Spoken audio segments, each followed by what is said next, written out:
Nagsisimula ang pelikula sa isang laboratorio, kung saan aksidenteng na-trap ang isang daga sa loob ng hawla. Doon, may naamoy ito at sinubukang imbestigahan, nang biglang may isang hindi nakikitang puwersa na palm unit dito at kinain ito. Samantala, ang ating pangunahing tauhan na isang siyentistang nagngangalang Sebastian ay nagtatrabaho sa isang chemical formula sa kanyang computer, ngunit sa kasamaang palad ay pumalya ang kanyang simulation. Gayunpaman, matapos niyang silipin ang kanyang magandang kapitbahay, nagkaroon siya ng ideya at inayos muli ang formula, na naging stable na sa pagkakataong ito. Dahil sa kasabikang dulot ng solusyon, tinawagan niya ang kanyang katrabaho na si Linda at ipinakita ang matagumpay na chemical formula. Nagbiro pa siya na dapat na raw silang maghanda para sa Nobel Prize. Hindi, kay Otto yun mapupunta. Matapos ang tawag, ginaisin ni Linda ang isa pang lalaki na si Matthew, na nagtatrabaho rin sa parehong lab. Lumalabas na may relasyon ang dalawa. Ngunit nais ni Linda na manatili itong lihim hanggang sa tamang panahon. Sa susunod na eksena, nagbihis sila at pumasok sa mahigpit na binabantayang lab, kung saan ginamit ni Sebastian ang kanyang fingerprint at password para makapasok. Sa loob, inoobserbahan nila ang mga hayop. Ang mga hayop ay hindi nakikita at makikita lamang gamit ang thermal imaging. Nakipag-ugnayan si Matthew sa isang gorilyang nagngangalang Isabel, na halatang balisa. Isinuot niya ang thermal goggles at sinubukang pakalmeyan ito, ngunit nakagat siya sa kamay. Pagkatapos nito, tumakas si Isabel mula sa hawla at naghasik ng kaguluhan sa opisina. Hinabol nina Sebastian at Matthew ang hindi nakikitang gorilya sa buong lab hanggang sa ma-corner nila ito. Nang walang pag-aalinlangan, tinurukan ito ni Sebastian ng tranquilizer, ngunit tumutol si Sarah, isang veterinaryo, sa pagturok ng hindi pa nasusubukang serum. Gayunpaman, binaliwala ni Sebastian ang kanyang mga alalahanin at bastos na sinabi na kinuha siya dahil sa kanyang kaalaman at hindi dahil sa pagmamahal niya sa mga hayop. Kalaunan, inihanda ni Linda ang serum na ginawa ni Sebastian upang muling gawing nakikita ang mga hayop. Maingat niya itong itinurok sa ugat ni Isabel, pansamantalang gumana ang serum at bahagyang naging nakikita si Isabel, ngunit makalipas ang ilang sandali, inatake siya sa puso. Nagdulot ito ng panik sa lahat ng empleyado kaya gumamit sila ng defibrillator sa gorilya. Sa kabutihang palad, gumana ang plano at nabuhay muli si Isabel. Naging stable rin ang tibok ng kanyang puso at tuluyan siyang naging nakikita. Nagbunyi ang lahat sa lab at naging positibo si Sarah tungkol sa paggaling ni Isabel. Pagkatapos nito, nagpunta sila sa isang restaurant upang magdiwang. Makalipas ang isang linggo, ipinresenta ni Sebastian ang kanilang pananaliksik sa isang komite ng Pentagon. Sinabi niyang matagumpay na nakagawa ang kanyang team ng formula na kayang gawing invisible ang mga hayop. Ngunit nang tanungin ni Dr. Kramer kung nakagawa na sila ng reversion, nagsinungaling si Sebastian at sinabing nagawa na nila ito. Nagulat si Linda at Matthew, ngunit pinili nilang manahimik muna. Binalaan sila ni Dr. Kramer na kung hindi nila agad mahahanap ang reversion, papalitan sila. Sa labas, tinanong ni Linda si Sebastian kung bakit siya nagsinungaling, at ipinaliwanag niya na kapag iniulat nila ang tunay na progreso, aagawin ng Pentagon ang buong proyekto. Ibinunyag din niya ang plano na magsagawa ng hindi autorisadong human trials upang baguhin ang mundo at posibleng manalo ng Nobel Prize. Nag-alala si Matthew. Dahil natatakot siya sa magiging kahihinatnan, ngunit binaliwala ni Sebastian ang kanyang pangamba. Kalaunan, ipinaalam ni Sebastian sa team ang mapanganib na plano at hindi makapaniwala si Sarah na inaprubahan ito ng komite.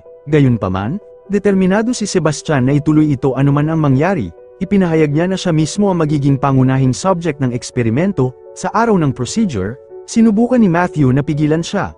Ngunit kinutya lamang siya ni Sebastian. Inihanda ng team si Sebastian para sa eksperimento, ikinabat sa IV at itinali sa kama. Inamin niyang nakakaramdam siya ng tensyon at mabilis ang tibok ng kanyang puso. Habang ini-irradiate ang serum at dinadala ito sa kanya, iginiit niyang siya mismo ang magtuturok upang walang masisi kung may mangyaring masama. Matapos ang injection, isang naghintay ang lahat ng resulta, ngunit walang agarang pagbabago sa kanyang katawan. Makalipas ang ilang minuto, bigla siyang nagkikisay habang lumilitaw ang mga bahagi ng pagiging invisible sa kanyang balat.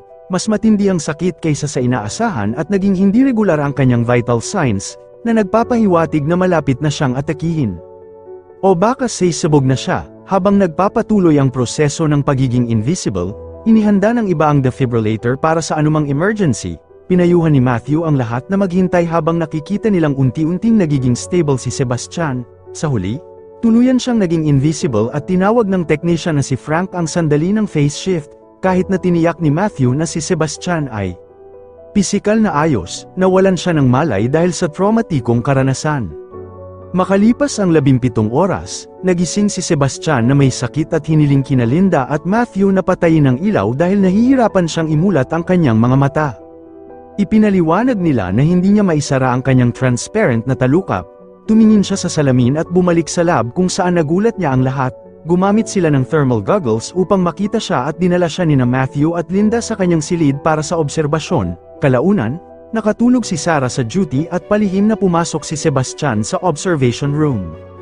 Upang hawakan siya, hindi yun nagtagal, nang magising si Sarah, nagkunwari si Sebastian na nasa kama.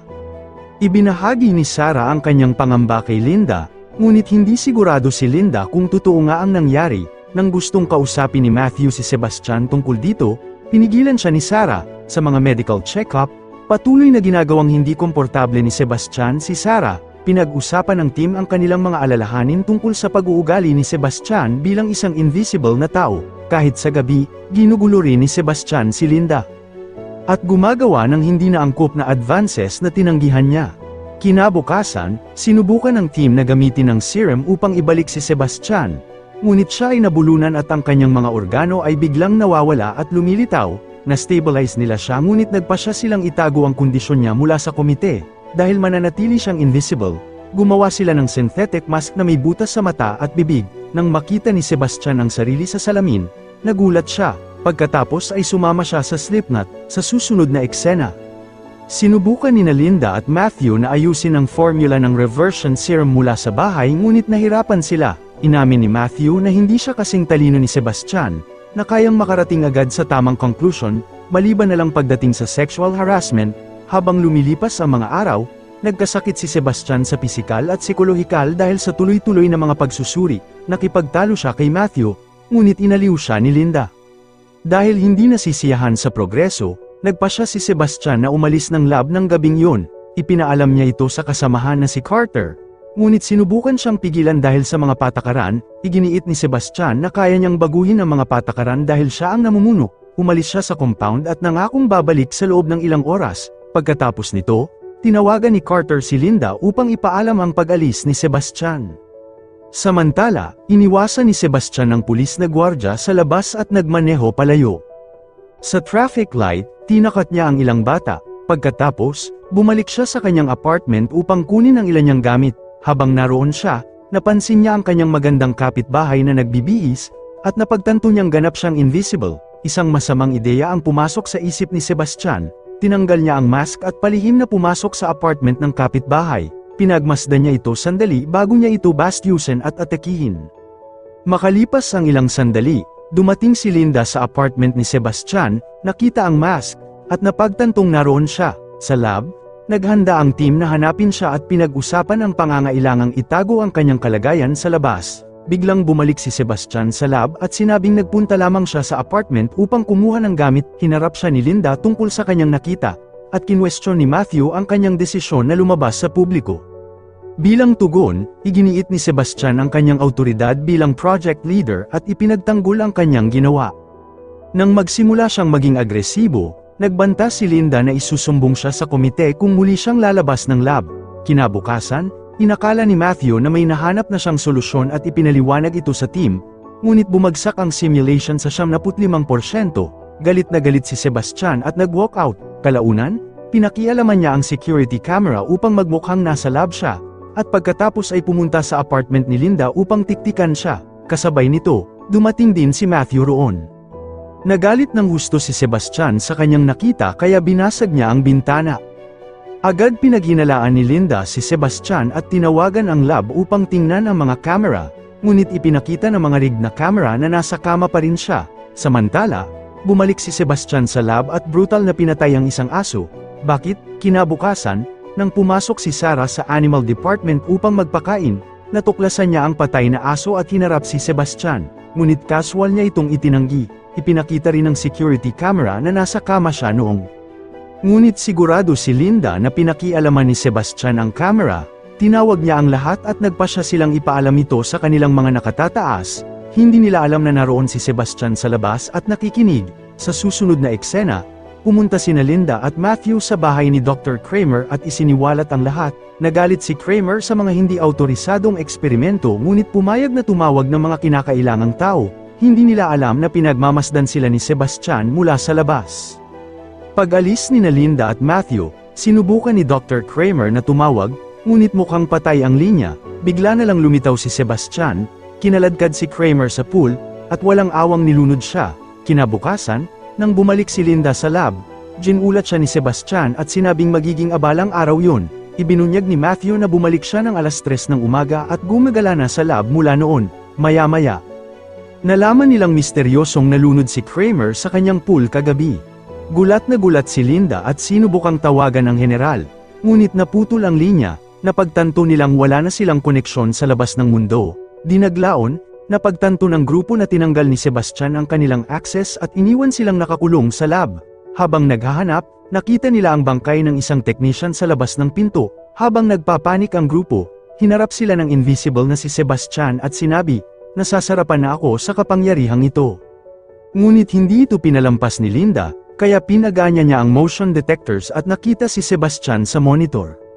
Hinanap siya ni Matthew at Carter habang ang iba ay nagbabantay. Biglang sinurpresa sila ni Sebastian at aksidenteng nabaril ni Matthew ang isang tubo. Dahilan upang maging visible si Sebastian dahil sa singaw, isang matinding labanan ang sumunod, na nagtapos sa malubhang pagkasugat ni Carter. Matapos nito, nakatakas si Sebastian at ikinulong si Matthew sa tunnel, na natili siya sa kabilang panig. Pinapataas ang temperatura upang gawing walang silbi ang goggles. Walang silbi ang mga goggles, lumabas si Linda upang tulungan si Matthew habang ang iba ay sinubukang iligtas si Carter.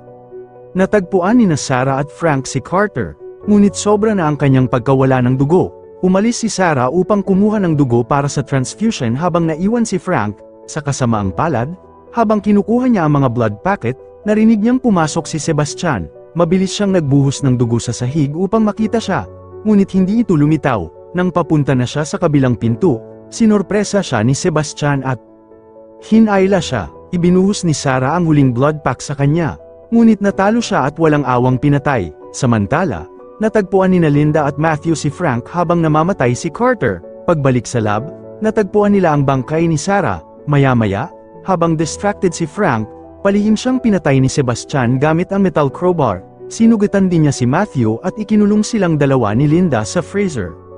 Sa panik, isinara ni Linda ang sugat ni Matthew gamit ang duct tape. Sinubukan niyang buksan ang pinto ngunit nabigo. Samantala, naghanda si Sebastian ng pagtakas at ng alap ng materyales upang pasabugin ang lab. Gumawa siya ng halo at inihagis ito na parang granada bilang pagsubok. Kalaunan, gumawa si Linda ng magnet gamit ang defibrillator at nabuksan ang pinto. Inilabas niya si Matthew at nagsindi ng apoy upang painitin siya. Kumuha siya ng flamethrower at nagsimulang maghanap.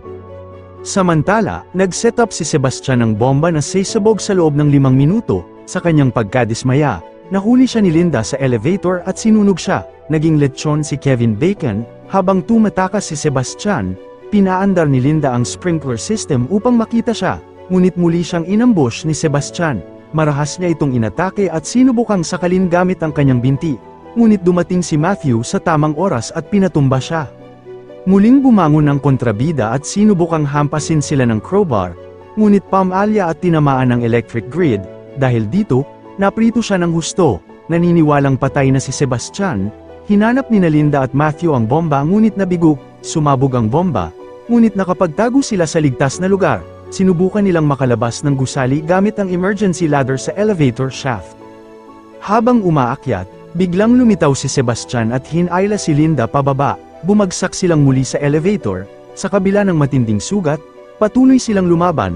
Biglang hinalikan ni Sebastian si Linda, at sa sandaling yun, hinawakan niya ang cable at pinakawalan ng elevator. Dahil dito, nahulog si Sebastian sa apoy at tuluyang nasunog.